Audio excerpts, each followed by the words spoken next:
Basically, what happened is this community paid taxes just like everybody else because under the founder, Reverend Jack Yates, went to Jack Yates High School across the street from you, namesake. He encouraged people and helped people do the church. And one such church is this one you see burning out.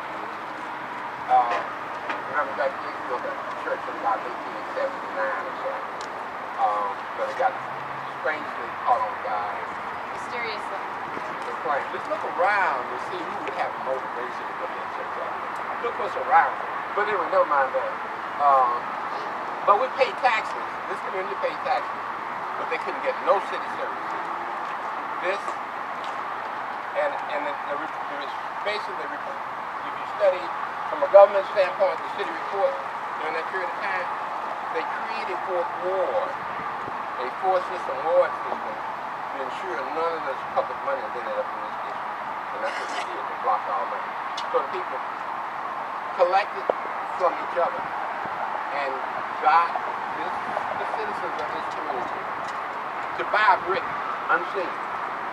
They took that money that people paid for this brick, went and got the supplies and materials, made the bricks, built kennels, 5 baked bricks, and made their own bricks and laid their own bricks. And it's only a mile of that street left, but those bricks are so valuable, city officials, contractors, steal them all the time. So over half of the bricks have already been taken.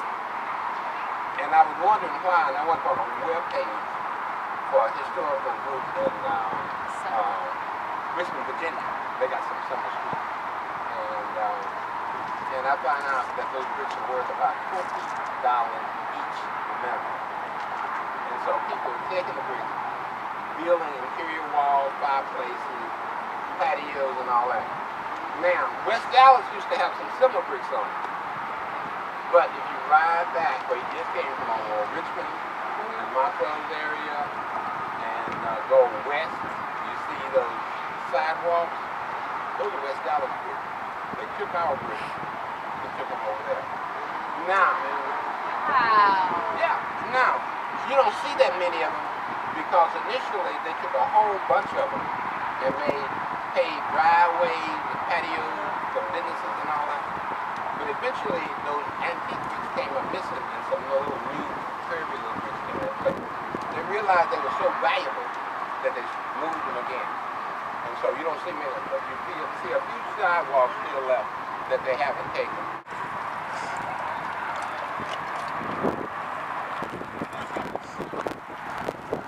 Right. Actually the site of the county jail.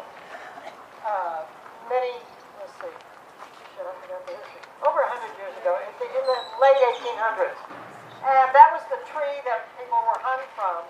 And there's actually a historical marker in front of it saying it's the old hanging tree. And then back, 100, 150 years ago, not only was justice carried out in the town square according to legal methods, but also every town square in the South was where black people were lynched. So it doesn't say that on that sign, but I think the assumption could be correctly made. So one of the groups I work with is the Death Penalty Abolition Movement, and I know, what was it? We've had 2 actions there. One, I think, was the 200th execution in the state of Texas, and maybe the 400th, I can't remember. But the historical marker that the city has put there says something like, it has been rumored that criminals were hung here, or something like that. And they don't say that.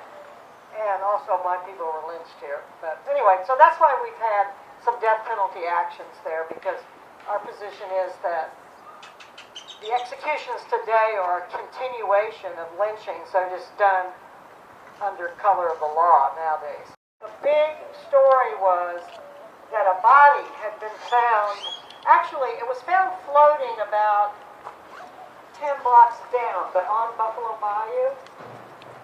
And, it was interesting at the time because I thought every so often in the paper I would read about bodies being found in the bayou. They always said, oh, it was, a bum or a homeless person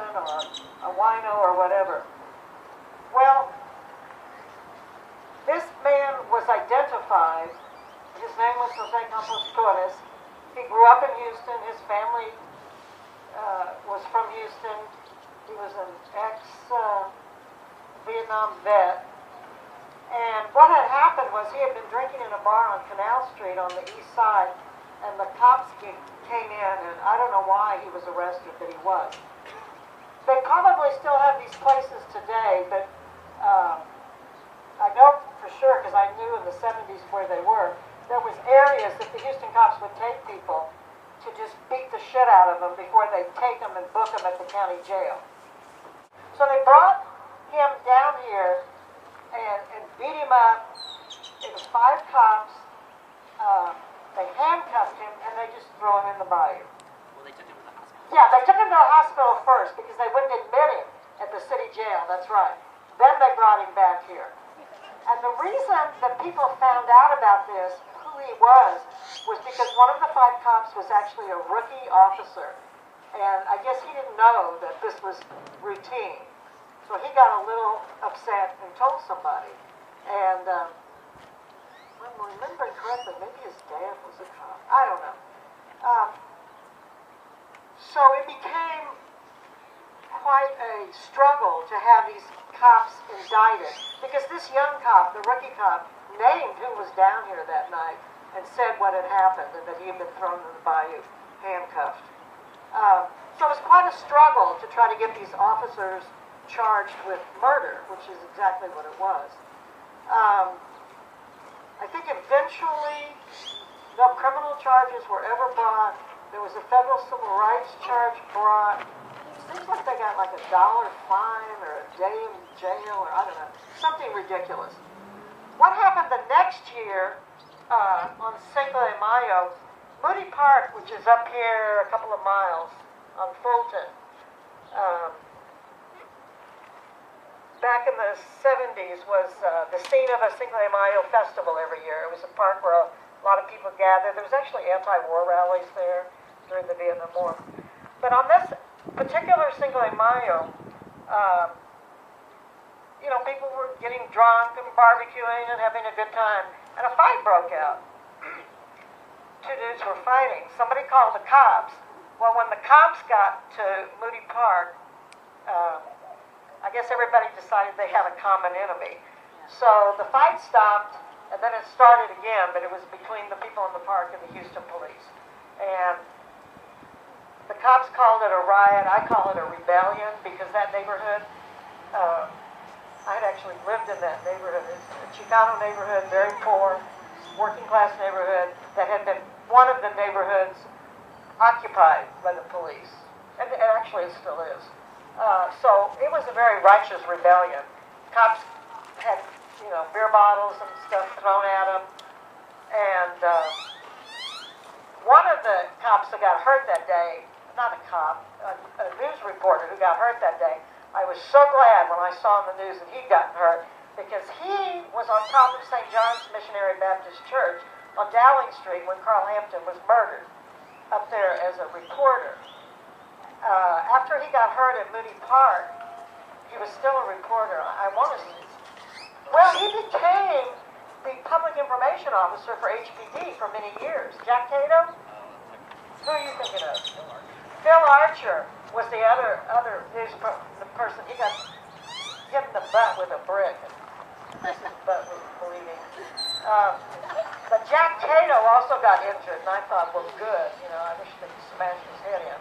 Because the media and the cops were working together on Dowling Street when Carl Hampton had been murdered. This is Rappers, and Rappers were best for the last name. On the tune. Damn right. Oh my God.